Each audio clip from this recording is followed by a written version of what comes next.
When George Little pulled his 104th dead body from the Thames River in 1907, the judge made a joke. He called George the champion body snatcher. George didn't laugh. He looked the judge in the eye and said, "I prefer champion lifesaver." He was right to correct them, because George hadn't just pulled out bodies. He'd saved 56 people from drowning. He had 8 medals sitting at home, and he'd risked his life in London's filthy rivers for nearly 50 years. But here's the thing nobody talks about. George Little died broke, unemployed, forgotten by the same system that gave him all those medals. This is his story, the George Little. Who was George Little?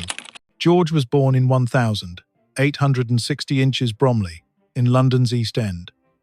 His father was a dock worker, the kind of job where you never knew if you'd work tomorrow. They lived near the river, where the water was dirty, dangerous, and everywhere. Kids in that neighborhood had 2 choices: learn to swim or stay away from the water. George learned to swim when he was 10 years old. It was the skill that would define his entire life. His job on the river, by age 21, George had a job as a lighterman. Don't let the name fool you. He wasn't making things glow. A lighterman controlled big flat boats called lighters that moved cargo between ships and the shore. It was skilled work. You needed a license. You had to know the river, where the current ran fast, where it swirled in circles, where the dangers hid beneath the surface. But you also saw things, dark things. You saw men slip off planks in the dark. You saw people fall between boats and barges. And sometimes you saw people who'd jumped in on purpose, people who'd decided the river was their only way out. The rescues begin. By 1898, newspapers were already calling George a Bromley lighterman with a splendid, life-saving record. He'd saved 37 people by then, 37 lives. That same year, something terrible happened at Blackwall. A new battleship called HMS Albion was being launched. Hundreds of people crowded onto a platform to watch. The platform collapsed. Dozens of people fell into the Thames and drowned. George pulled out 2 bodies that day. It was one of the worst peacetime disasters London had ever seen, and it was caught on film, one of the first disasters ever recorded. The numbers keep growing. 1,905. George has saved 40 lives. He has 4 medals from the Royal Humane Society and 20 certificates. He's recovered 100 bodies. 1,907. He's saved 48 lives, recovered 104 bodies. By tukstatis 975, 48 lives saved. Over 6 bodies recovered. 8 medals, 12 certificates. By the time he died in 1925, his son told the court George had saved 56 people and recovered more than 200 bodies from the River Lee alone. Think about that for a second. 200 bodies. Each one was somebody's son, daughter, husband, wife. Each one had a story that ended in cold, dark water.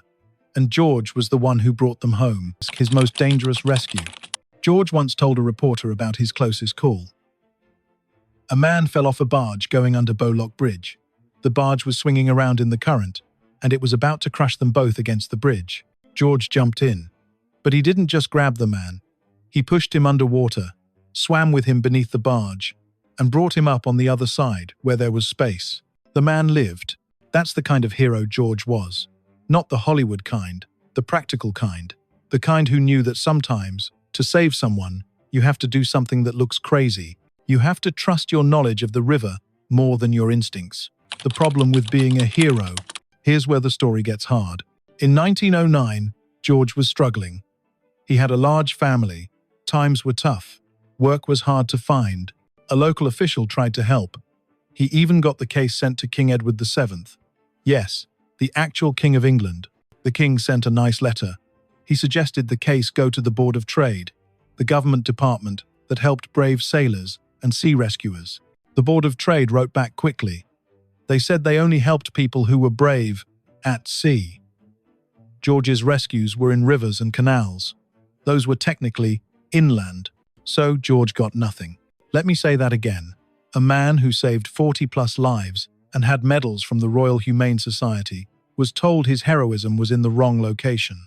He was brave in the wrong kind of water. The reality of his life. The 921 census tells us what happened next. George is listed as a master lighterman, but he's unemployed. His son is unemployed too. Some of his kids have jobs. One works in a sweet factory, one cleans houses, one drives carts. World War I is over.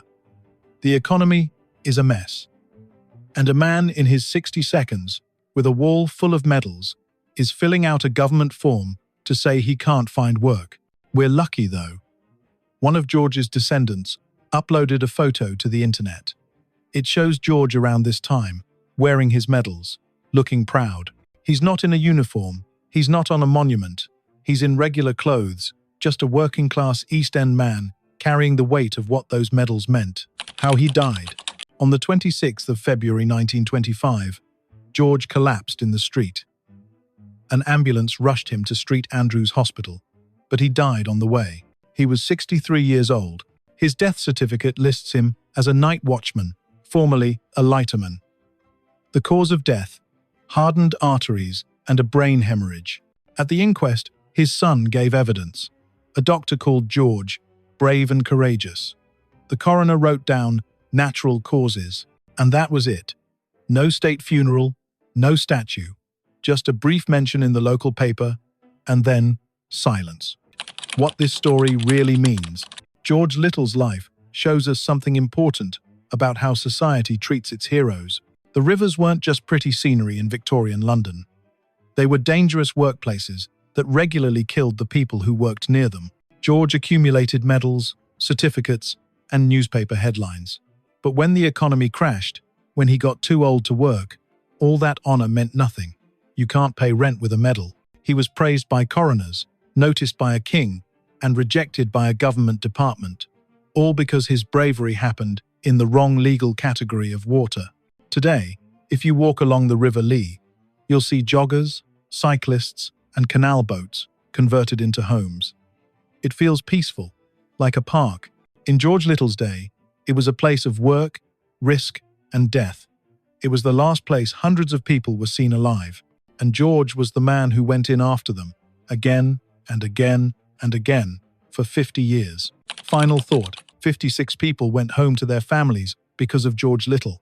200 families got to bury their loved ones, instead of wondering forever what happened to them. He didn't do it for money, clearly, because he never got any. He didn't do it for fame. He died forgotten. He did it because he was the one who could swim, because he knew the river, because someone had to. That's what a real hero looks like. Not a soldier in a uniform or a name carved in marble. Just a lighterman from Bromley who spent his life pulling people out of the Thames while everyone else looked the other way. So what do you think? Does George Little deserve to be remembered? Let me know in the comments. And if you want more stories about ordinary people who did extraordinary things, subscribe and join me for the next one. Thanks for watching.